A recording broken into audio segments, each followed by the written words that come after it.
रायबरेली में मुख्यमंत्री योगी आदित्यनाथ आज सोमवार को रायबरेली पहुंचे। पुलिस लाइन स्थित हेलीपैड पर उतरते ही भाजपा कार्यकर्ताओं ने उनका भव्य स्वागत किया।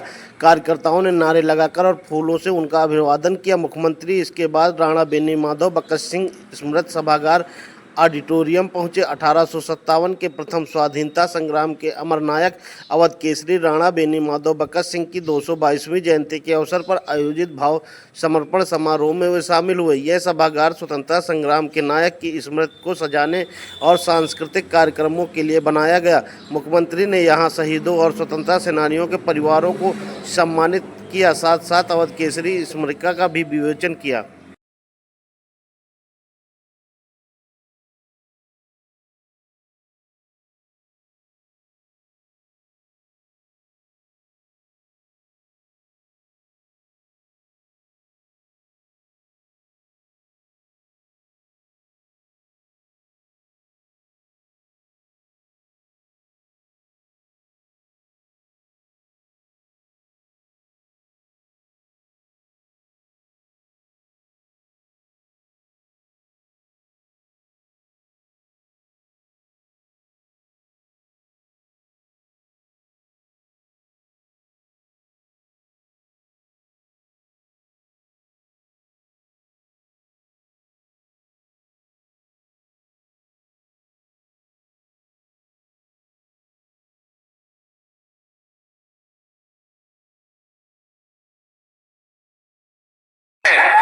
वह गुंडा अपने को संस्कारों से समाजवादी पार्टी के नजदीक पाता है,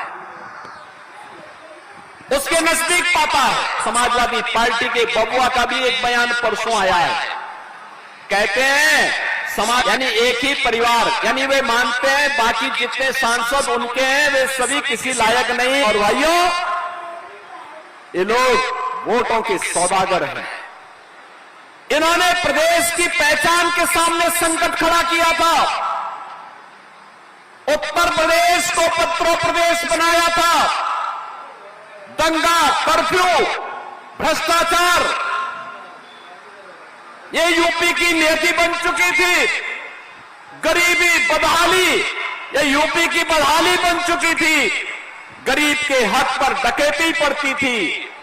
बिजली के बारे में मनोज पांडे जी कह रहे थे, एक सप्ताह दिन में, एक सप्ताह रात्रि में, वो भी 3 घंटे के लिए बिजली आती थी। यानी बिजली का अधिकार भी केवल सिपाही सिंडिकेट का, नौकरी पे अधिकार भी उन्हीं का, गरीब के राशन पर भी उन्हीं का अधिकार, विकास की योजनाओं पर भी उन्हीं का अधिकार। कोई विकास नहीं। नौजवान की नौकरी पे डकैती डालते थे, गरीब की जमीनों पर कब्जा करते थे, बेटी और बहनों की सुरक्षा में सेंध लगाते थे। लेकिन उत्तर प्रदेश आज बदल चुका है। प्रधानमंत्री मोदी जी के नेतृत्व में अब नए उत्तर प्रदेश में हम देख रहे हैं, नया उत्तर प्रदेश। आज का ये नया उत्तर प्रदेश, बहनों और भाइयों, यहां पे अब बेटी और व्यापारी की सुरक्षा में कोई सेंध नहीं लगा सकता। और सरकार का पहले से तय, पहले से ही जीरो टॉलरेंस कि बेटी और व्यापारी की सुरक्षा में कोई सेंध लगाएगा तो 2 ही जगह होगी, या तो जेल या जहन्नुम। इसके अलावा तीसरी जगह नहीं होगी। बहनों और भाइयों, आज प्रदेश में 16 करोड़ गरीबों को फ्री में राशन मिल रहा है। पहले ये राशन एक कांग्रेसी और ये सपाई चट कर जाते थे।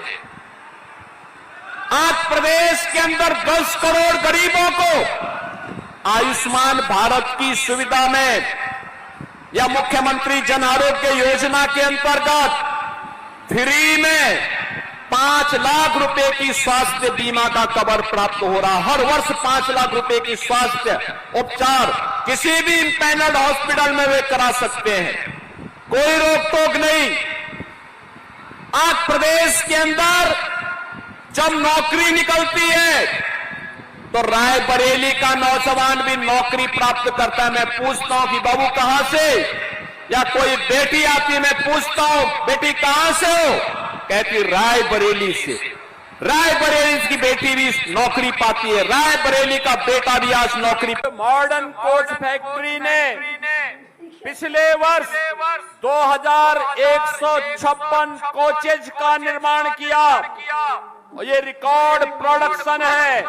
और पहली बार मई 2026 में भारत की प्रधानमंत्री मोदी जी के विजन के अनुरूप वंदे भारत एक्सप्रेस का जो वंदे भारत ट्रेन बनी है, वंदे भारत का पूरा ट्रेन सेट का रोल आउट इसी मॉडर्न कोच फैक्ट्री रायबरेली में बनी है। रायबरेली का नाम न केवल उत्तर प्रदेश में बल्कि देश के अंदर गौरव के साथ लिया जा रहा है। बहनों और भाइयों, याद करिए आपके सांसद इस समय क्या क्या गुल खिला रहे हैं। वे युवाओं को भड़काने का काम कर रहे हैं, भारत की विरासत को अपमानित करने का काम कर रहे हैं। और कांग्रेस के प्रदेश के अध्यक्ष ने तो सभी हदें पार कर दी है और कांग्रेस के वास्तविक संस्कार को भी उजागर कर दिया है।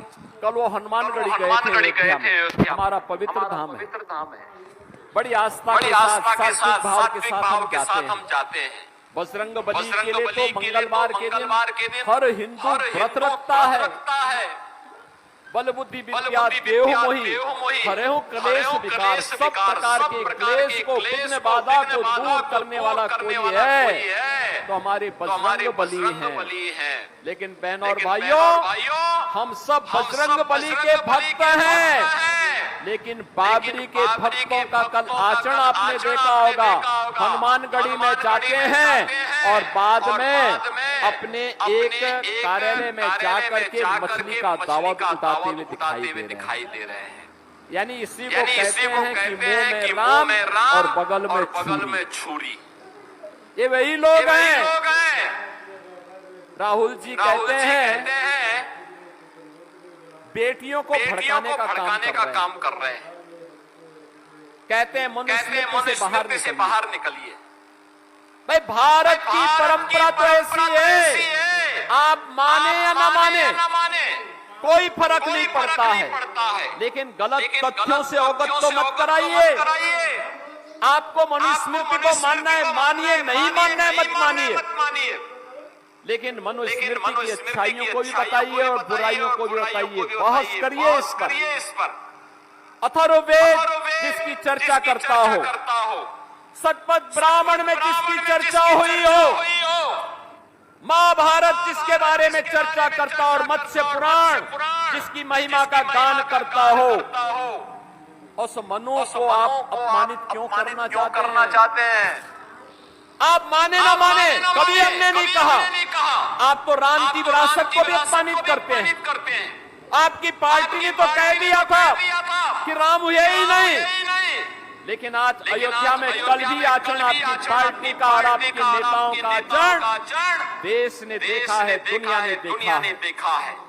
आप माने ना माने, लेकिन याद रखना आज भी हर सनातनी जिस काल गणना को मानता है, वह काल गणना किसी और ने नहीं दी है। राहुल जी, वह काल गणना मनु ने दी है, और वह काल गणना है जब पलक झपकता है